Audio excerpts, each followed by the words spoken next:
1절과 2절, 2절의 말씀입니다.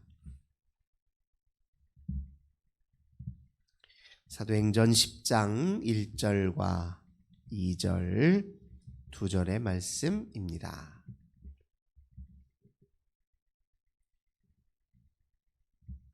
우리 한 목소리로 함께 봉독합니다.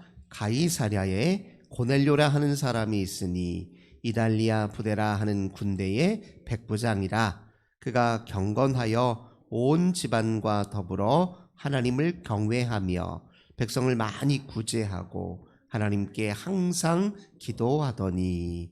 아멘. 오늘도 주님과 함께 하루를 시작하시는 우리 모든 성도님들, 하나님께서 하늘의 크신 은혜와 평화 가득 부어주시길 주님의 이름으로 간절히 기원합니다. 오늘 본문의 말씀을 통해서 구제, 하나님께로 가는 길, 이런 제목으로 은혜 나누도록 하겠습니다.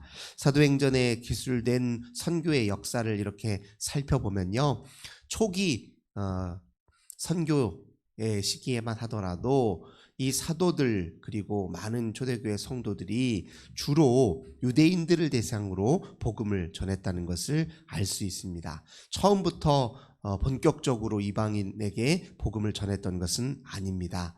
어떤 의미에서 보면 사도들조차도 이 복음이 우선적으로 유대인들에게 전해져야지 이방인들까지 신경 쓰지는 못했어요. 물론 이방인들이 예수를 믿겠다라고 찾아오면 굳이 말리지는 않았지만 자기들이 적극적으로 처음부터 이방인 선교에 적극적이었던 것은 아닙니다. 그러나 우리가 잘 아시는 대로 예수 그리스도의 복음은 온 인류, 모든 열방을 위해서, 모든 살아있는 존재를 위해서 허락된 구원의 길이잖아요. 그러니까 우리 하나님께서 그 선교의 지평을 확장하시기 위해서 이방인 선교로 땅끝까지 복음을 증언하시기 위해서 몇 가지 준비 작업을 하셨습니다. 근데 우선은 유대교인들의 기독교인들을 향한, 그리스도인들을 향한 큰 박해가 예루살렘에서 한번 있었는데, 그걸 계기로 해서 사도들이 우리만 남겠다, 우리만 예루살렘 교회를 지킬 테니 당신들은 보다 안전한 곳으로 이동해서 마음껏 자유롭게 신앙생활 하십시오 하고 이런 일이 있었어요. 그래서 각 성도들이 이 여러 지역으로 흩어지기 시작했습니다. 이게 이제 선교, 이방인 선교의 하나의 중요한 발판의 역할을 했습니다. 박해가 있었지만 그로 인하여 복음이 예루살렘의 지경을 넘어서 확장되는 일이 있었어요. 그 다음에 또 이제 8장에 보시면 초대교회에 이제 7 집사를 뽑았잖아요. 그 중에 빌립이라는 집사가 사마리아 선교를 하기 시작했습니다. 이 사마리아 땅은 이제 과거에 이제 북쪽 이스라엘의 후예들을 이제 가리키는 거예요. 옛 북쪽 이스라엘이 주전 622년에 아수르에게 멸망을 당해서 이제 그들이 어떤 정책을 썼습니까? 이주 혼혈 정책을 썼단 말이에요. 그러니까 북쪽 이스라엘의 사람들을 다른 나라 먼 곳으로 이주시키고 또 먼 나라의 백성들을 북쪽 이스라엘 땅에다가 데려다 놓고 서로 혼인을 시키고 이런 식으로 해서 민족의 정체성을 말살하려고 하는 아주 무서운 정책을 썼거든요. 그래서 그 멸망 이후에 북쪽 이스라엘이 참 여러 면에서 그의 정체성을 잃어버리고 또 민족성을 잃어버리고 있는데, 그래도 남아있는 옛 북이스라엘의 전통을 계승하고 남아있었던 사람들이 이제 사마리아 사람들이에요. 그 사람들은 이제 옛 북이스라엘의 수도가 사마리아였기 때문에 사마리아 사람들로 불렸는데, 그 사마리아 사람들은 유대인들 입장에서 보면 매우 감정이 좋지 않아요. 당신들은 민족적 정체성을 잃어버린 사람들입니다 해서 유대인들이 배타했단 말이에요. 근데 이제 이 빌립 집사가 유대인들을 향해서 사마리아 사람들을 향해서 복음을 증거하기 시작했어요. 그런 와중에 또 누구도 만나느냐, 이 예루살렘 성전으로 먼 곳까지 하나님 앞에 예배를 드리러 왔던 에디오피아 내시가 있었어요. 당연히 이방인이죠. 우리로 말하자면 흑인이에요. 에디오피아 사람이니까.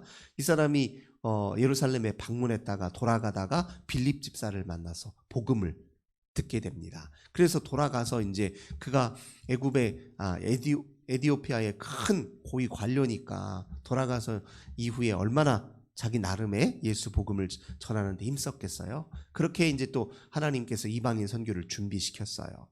그리고 또 이제 중요한 준비를 하나님 무엇을 했느냐? 그래도 어쨌든지 당시에 최초의 교회라고 할 수 있는 예루살렘 교회, 그리고 그것은 사도들, 즉 영적으로 가장 중요한 지도자들이 있는 곳이에요.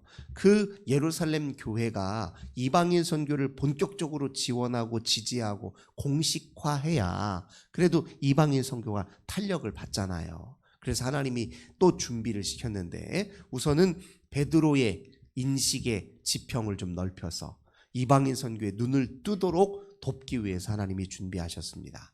또 그 이면에 또 다른 한편으로 누구를 준비시켰냐? 바울을 준비시켰어요.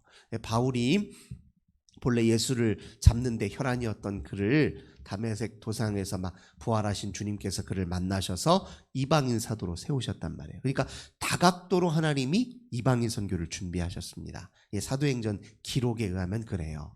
근데 오늘 이제 베드로를 그의 이제 선교의 지평을 확장시키기 위해서 이제 두 가지를 하나님이 준비하셨는데, 베드로는 당시에 교회 지도자들 중에 가장 중요한 지도자지요. 예루살렘 교회 지도자들 중에서도, 사도들 중에서도 뭐 우리가 잘 아시는 대로 수석 하나님 제자로 그렇게 일컬었을 만큼 중요한 인물이에요. 이를 이제 준비시키기 위해서 한편으로는 오늘 우리가 읽었던 고넬료를 준비시켰어요. 그리고 또 한편으로는 이 베드로가 기도하는 동안에 하나님께서 환상을 보여주셨어요. 환상을 보여주시고 고넬료를 만나도록 합니다. 어떤 환상을 보여주셨습니까? 우리가 잘 아는 대로 기도 중에 이제 환상의 모습으로 이미지가 딱 떠올랐는데, 보자기 안에 갖가지 이제 짐승들이 있었어요. 근데 그 짐승들이 하필이면 율법에서 부정하다 일컫던 그런 짐승들이 보자기 안에 있는 거예요. 근데 이제 환상 중에 네가 그것을 취하라, 한마디로 이제 먹어라, 음식으로, 이렇게 이야기가 들려오는 거예요. 베드로가 평소에 내가 율법을 철저하게 어렸을 때부터 지켜왔던, 말 그대로 유대 풍습과 율법에는 아주 익숙한 사람이에요. 근데 율법이 분명하게 부정하다라고 이렇게 정의 내렸던 짐승을 내가 어떻게 취해요? 그래서 그럴 수 없습니다. 부정한 짐승을 제가 취할 수 없습니다. 이렇게 얘기해요. 아이러니죠. 하나님이 명하셨는데 율법을 근거로 안 된다고 얘기해요. 율법을 제정하신 분이 하나님이시잖아요. 근데 어쨌든 그러니까 그 당시에 이제 베드로도 마음 한켠에는 예수를 믿었고 예수 제자였지만, 마음 한켠에는 여전히 유대교 율법의 풍습 또는 관습에 무의식적으로 또 오랫동안 체질화되고 습관화되었기 때문에, 또 거기에 입각해서 사고하는 것이 또 자연스럽기 때문에 나도 모르게 반사적으로 안 된다라고 얘기했단 말이에요. 하나님이 또 취하라 그러니까 또 안 된다고 그래요. 그러다가 이제 하나님이 뭐라고 하십니까? 내가 깨끗하다는 것을 네가 왜 부정하다 하느냐, 이렇게 말씀을 하셨단 말이에요. 한번 이렇게 환상을 통해서 한번 메시지를 들었어요. 이게 무슨 말일까 정확하게 이해를 못하다가 이 고넬료를 딱 만나는 순간 알았어요. 하나님이 내가 그동안에 유대인들을 대상으로만 복음을 전하던 것을 하나님께서 이제 내 인식을 전환시켜서, 이제 내가 유대인들이 부정하다 하는 저 이방인들 사람까지도, 유대인들이 가까이 하려고 하지 않았던, 같이 겸상도 하지 않으려고 했던 그들에게 복음을 증거하라는 하나님의 메시지구나, 이것을 고넬료와의 만남을 통해서 확실하게 깨닫는단 말이에요. 그럼 고넬료라고 하는 인물이 도대체 어떤 인물이길래 하나님은 고넬료라고 하는 사람을 사용하셨을까? 오늘 1절과 2절이 이제 그가 누구인지를 가르쳐주고 있습니다. 가이사랴에 살고 있었어요. 가이사랴는 당시에 지중해 연안에 있었던 항구 도시들 중에서 아주 큰 도시였어요. 매우 중요한 도시였습니다. 이 중요한 도시에는 항상 로마의 군인들이 집결해 있었어요. 그 역시 로마의 군대의 백부장이었습니다. 이달리아 부대라 하는 군대의 백부장이다, 이렇게 표현하고 있습니다. 백부장이면 지금으로 말하자면 이제 부하가 100명쯤 되니까 중대장쯤 되는 사람이에요. 오늘 말로 말하자면 중대장이면 다이아몬드 3개입니다.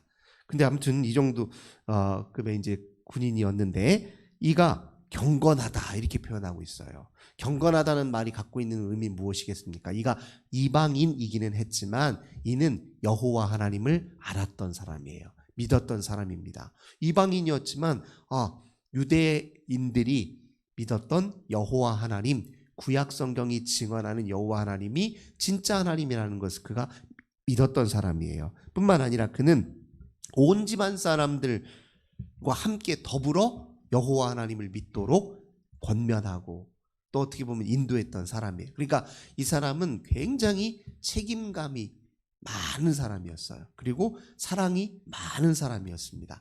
그리고 인덕이 아주 훌륭한 사람이에요. 그러니까 자기 집의 노예, 종 하나하나까지도 섬세하게 챙기는 사람이에요. 내가 믿음으로 그치는 게 아니에요. 이 좋은 신앙생활을 어떻게 나만 할 수 있나? 나의 사랑하는 가족과 나의 함께하는 온 집안 사람들이 믿도록.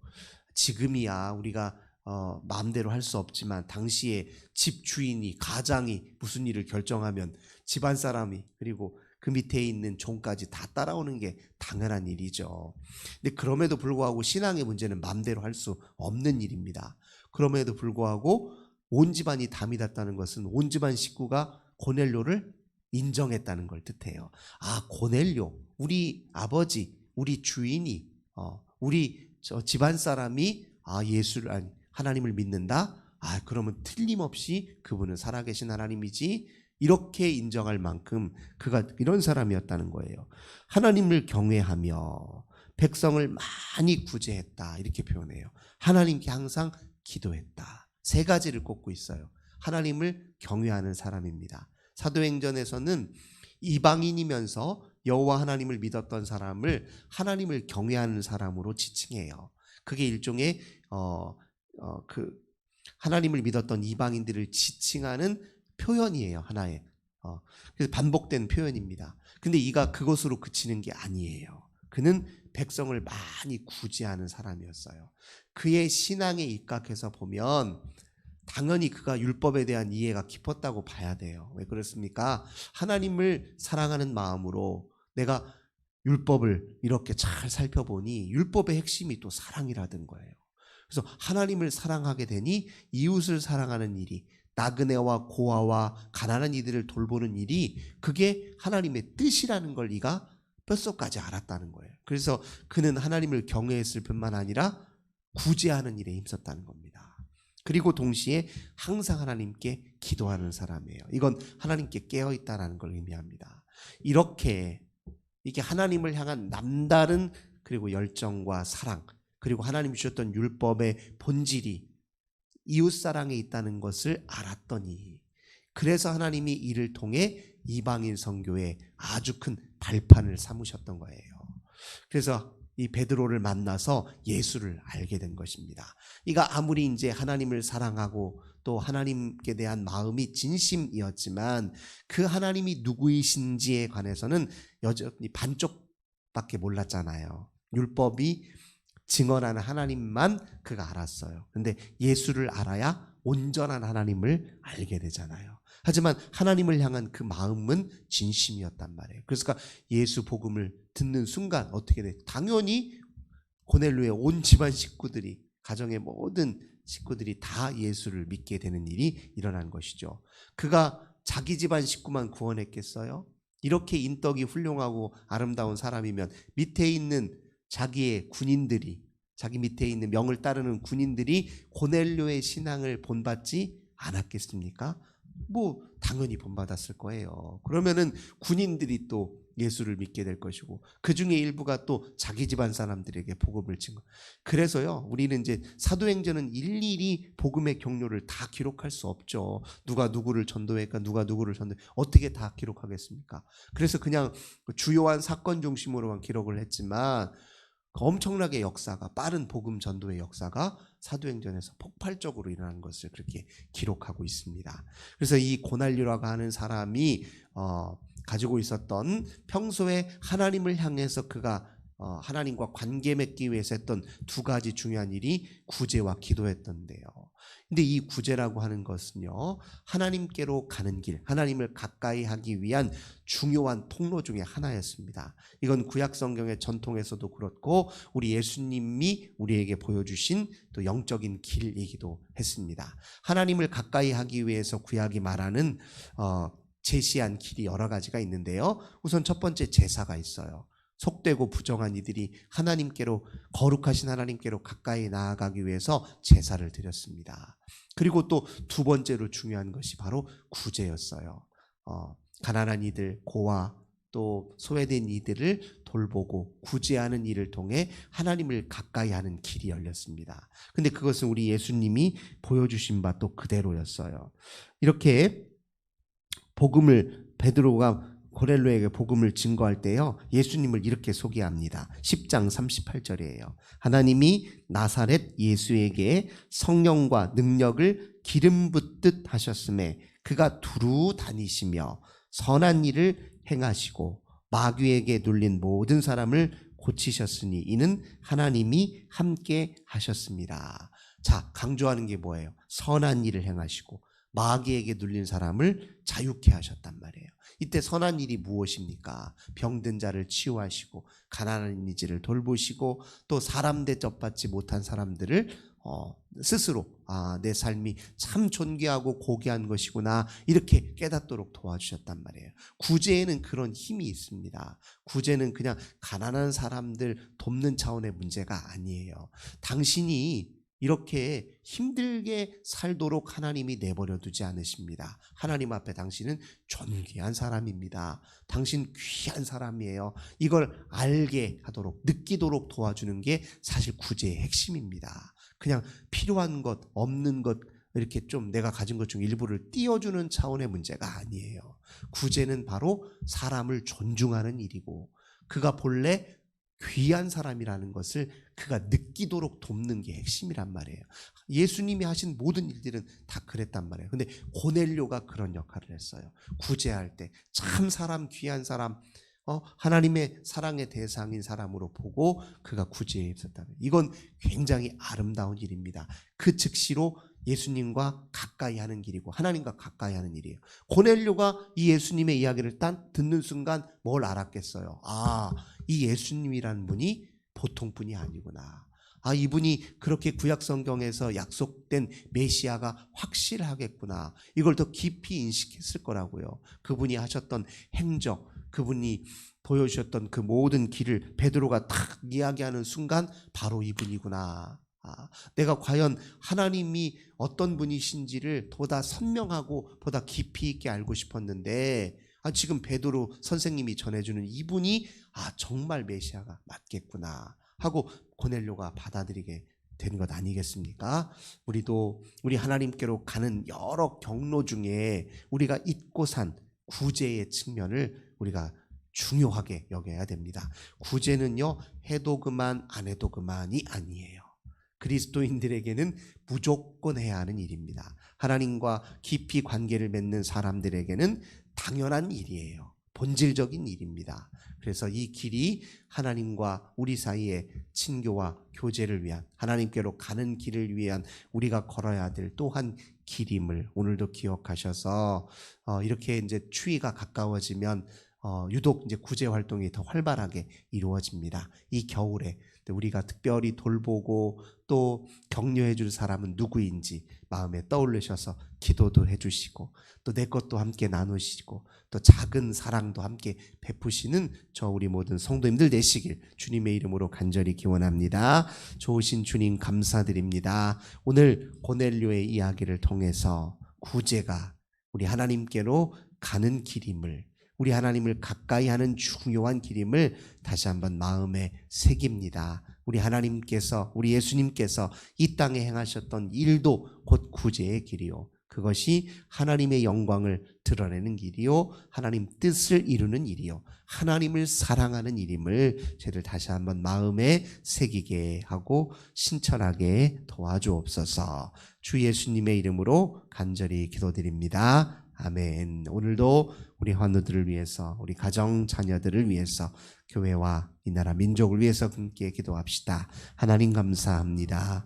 오늘도 주님께 기도하며 이 하루를 시작합니다. 주님, 저희들 연약합니다. 오늘도 저희들을 붙드셔서